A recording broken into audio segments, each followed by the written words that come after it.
This small device is about to make your teaching day a whole lot easier. When you wear a Lightspeed microphone, every child hears every word of yours clearly, and we know that children who listen better learn more. My name is David Solomon with Lightspeed Technologies, and we work with teachers every day to improve the listening and learning environment. In fact, listening is the primary channel for learning for young children, yet their auditory faculties are not fully developed till around the age of 15. The challenge in your schools today is that between kindergarten and third grade, about a third of your kids have some form of mild hearing loss. Now that could either be ear infection, something temporary, it could be a developmental issue that they'll grow out of over time, or it could be something more serious. But in any case, the problem is that the students often are not aware, the teachers are often not aware, yet the problem still exists. So what's the impact? Well, out of these kids with mild hearing loss, about 70% have some academic deficiency by the time they get to 6th grade. The result is deficiencies in some of the basic building blocks of learning. Language acquisition and word recognition are lost. The science of sound tells us there are some speech patterns that are difficult to project no matter how hard we work at making it louder. So, for example, if I were to use vowels like A, E, I, O, U, I can project them very well. I can use a teacher voice, I can carry that across the classroom. But what about softer consonants like P, F, F? No matter how hard I work, I can't make those louder. And when you look at a classroom with HVAC, computer fans, groups of kids working, chairs scratching the floor, there's a lot of noise for the teacher to project over, and those soft consonants disappear and information is lost. So no matter how loud we try to talk, we can make it audible, but we can't make it more intelligible. Problems with loudness versus intelligibility are not limited to children with mild hearing loss. Young children and English language learners also struggle with language acquisition associated with the lack of intelligibility. Now, you may not notice this because as adults, we have a large library of information, and we can draw on that information to put things together so we have an understanding what someone's saying. So for example, let's say you're at a conference, there's a speaker, they're not wearing a microphone. You can't hear everything they say, but that's okay. You can fill in the missing blanks, and you can walk away knowing what they were talking about.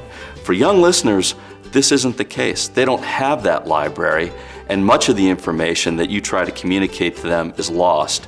And just making it louder doesn't make it any better. Children need to hear 100% of the spoken word to get all the information. Studies show when students are not engaged with the teacher's voice, on-task time goes down. And what may appear to be an attention problem could be a hearing problem.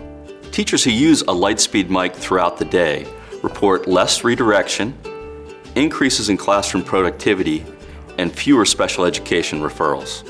When a teacher struggles to be heard, it's not just the students that suffer. 18% of teachers in the US suffer from some form of vocal strain, and many of those teachers try to work through it. It causes fatigue, illness, and in some cases, long-term damage to the vocal cords. With a Lightspeed microphone, you can save your voice, you can speak in a natural tone, and you can be sure that your students will hear every word. Your Lightspeed audio system provides exceptional voice clarity, even distribution of sound throughout the room, and the microphone is lightweight. Many teachers forget they're even wearing it. We want to be an important part of your classroom every day. If you ever have a problem with your mic or any other part of the system, please call us. Our phone number is on the back of the microphone, and when you call, someone will help you immediately, someone who cares and someone knows how to take care of your problem. At Lightspeed, we believe in your mission and we're here to serve you. Hi, I'm Vicki Ogle, and I'd like to show you how to use your new Redcat system. Redcat requires no installation, and it's typically set on a table along the side or the back of the classroom. But it can also be mounted on the wall, and it's very easy to use. This is your flex mic. You have one button to turn it on and turn it off, and the same button also mutes it.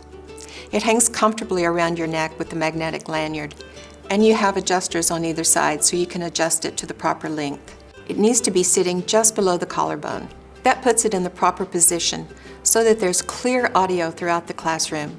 Whether you're standing in a corner, looking down at a student, looking over your shoulder, or at the whiteboard, everyone throughout the whole room can hear your voice clearly. And there's no need to project or to use your teacher voice. Just talk in soft conversational tones. This may take a little getting used to, but once you do, you'll realize that there's less stress in the classroom. Students will respond more positively, and they will be more attentive. And for yourself, at the end of the day, you'll have more energy and less vocal strain. If you have a second microphone in your classroom, it can be used as a student handheld microphone. In this way, like the teacher, a student can be clearly heard throughout the classroom. This brings a lot of enthusiasm for the students to participate in class. You will notice that you don't have to ask them to repeat what they're saying or repeat it yourself. Even the quietest kids perk up and become more comfortable sharing in classroom. Soon they'll even forget that they were once too shy to speak. Depending on how your system is configured, the student microphone will either be a second flex mic or a handheld microphone we call share mic. If you're using a second flex mic as a pass-around microphone, you want to hold it at the collarbone level rather than right at the mouth. This is more sanitary. Plus, it also ensures that the microphone is not overly loud. Using a share mic is very similar. Students can hold it a little closer to the mouth, but keeping it a few inches away keeps it more sanitary. Some systems have a media connector that lets you wirelessly connect other audio sources, such as a tablet, a computer, a DVD player, or a smartphone, to the classroom speaker. It would typically be on the teacher's desk or teaching station, generally connected to your computer. To connect additional audio sources, you can use the cables included with the system. The media connector has a single audio input volume control for all your audio sources. We recommend you preset that volume level on the media connector to a nominal level, approximately 12 o'clock.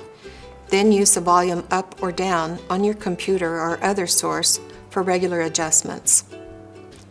It also controls the microphone volume levels, so any large adjustments can be done at the media connector. You do this by turning the microphone volume control knob up or down. Once a nominal level is reached, generally about the 12 o'clock position, the flex mic can be used to fine-tune as needed. You can also adjust the speaker's bass and treble to your preference. If you have a hearing-impaired student with an assistive listening device, then the transmitter can be connected to the audio output on the media connector in order to retransmit all audio directly to the student's receiver. Finally, the media connector can be used to power down your audio system. Press and hold the power button for about 2 seconds until the power light turns off. To wake it back up, simply tap the power button again. The first time you use your flex mic, it should be on the charger ready for use. The blue mic status light indicates the microphone is powered on. It will stay on during charging. Remove the microphone from the charger. You'll see that the charging light turns off and the blue mic status light turns red. This indicates the microphone is on but muted. The flex mic automatically mutes when you remove it so it stays quiet while you put it on. When you have the flex mic around your neck and positioned properly, go ahead and tap the power mute button. You'll notice the mic status light will turn blue, indicating the audio is live. At this point, you should hear your voice coming through the classroom speaker. Now we need to set the volume on the flex mic. A common mistake is to set the volume too high, but this can result in students becoming fatigued when hearing loud volumes throughout the day. It can also result in feedback if you get too close to the speaker. Optimum volume is where you can just barely hear your voice through the classroom speaker. It's helpful to have another person to test the volume, but generally, out of the box, the volume is set at an appropriate level. If you need to make an adjustment, you can use the up and down buttons on the flex mic. If the volume is still too high or low, you can make further adjustments at the system or the media connector. If you don't have a media connector with your system, you'll use the controls on your Redcat to adjust the volume. The microphone volume is located on the top of the speaker along with the tone control. If you'd like to connect your computer, tablet, or other audio device to the Redcat to play the audio through the speaker, plug it into the audio input and adjust audio as needed. If you have a child with an assistive listening device, the transmitter can be plugged into the audio out port to retransmit all audio directly to the student's receiver. Finally, you can tap the power button to put the Redcat to sleep or to wake it up. You may have a Redcat with a compartment for an optional battery pack. To determine if your system has this capability, check the back of the system for a removable battery door with the label stating, "Remove for optional battery pack." If the door has a battery serial number, congratulations, you already have a battery pack. Once the volume is set, teachers usually don't need to adjust it throughout the day. Just begin teaching as you normally would. If you want to have a private conversation or stop the flex mic for any reason, just tap the power button and the mic status light will turn red and your microphone is muted. There's no need to power your flex mic down during the day because the batteries will last about 8 hours. But if you do want or need to power it down, just press and hold the power button for about 2 seconds. You will see the blue mic status light go off. Then when you want to power it on again, press and hold the power button. The mic status light will blink blue. This indicates that it is linking to the system. Once it is a solid blue light, that means that it is linked and ready to use. It's important to note that a flex mic is uniquely paired to a sound system.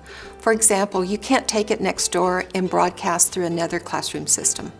At the end of the day, you'll need to return your flex mic to the cradle charger for charging, or plug it into the USB charging cable. A battery will last about 8 hours, but it will need to be charged each night. It takes about 8 to 10 hours to fully charge the battery. Place your flex mic in the charger facing forward. If you're plugging it into the USB charger, make sure the orientation is correct. You'll see that the charging indicator light is now red. In the morning when you return, the charging light will now be green, indicating that the battery has received a full charge. If during operation the charging light begins blinking red, that indicates that the battery is getting low. You'll have about 20 to 30 minutes of additional operation before it's fully depleted. If your system includes a share mic, it will be charged by connecting to a USB charging cable, and the charging cable will be plugged into either the flex mic charging cradle or to a USB wall adapter. When you unplug it from the charger, you'll notice that the number 2 light will turn red. This indicates that the share mic is muted. To unmute the share mic, simply tap the power button and the light will turn blue, indicating that the mic is now live. If you need to mute the microphone again, simply tap the power button, the light will turn red. At the end of the day, plug the share mic back into the charger and the number 1 light will turn red. When charging is complete, the light will turn green. If you have any questions, please visit our website or call our 800 number. We have a live customer service team available to help. We want to thank you for watching this video and for using your Lightspeed system.